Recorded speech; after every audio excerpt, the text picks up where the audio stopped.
Când totul e haos, toată lumea încearcă să repare lumea. Și nimeni nu se repară pe sine. Oamenii citesc știri până la furie și neputință. Se ceartă în comentarii. Cer dreptate. Apoi aduc acest coșmar acasă și se descarcă pe cei pe care îi iubesc.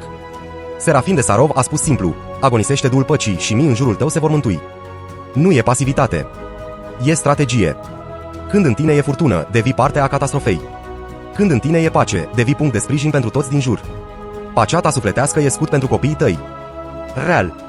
Nu o metaforă. Sfinții au supraviețuit în închisori și în exil, nu pentru că condițiile erau bune, ci pentru că în interior ardea o lumină pe care niciun întuneric exterior nu o stinge. Sfârșitul lumii va veni când va veni.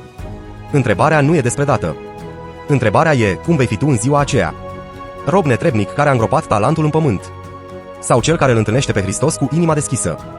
Sarcina ta nu e să salvezi planeta. Sarcina ta e să nu te pierzi pe tine, în timp ce ea se prăbușește.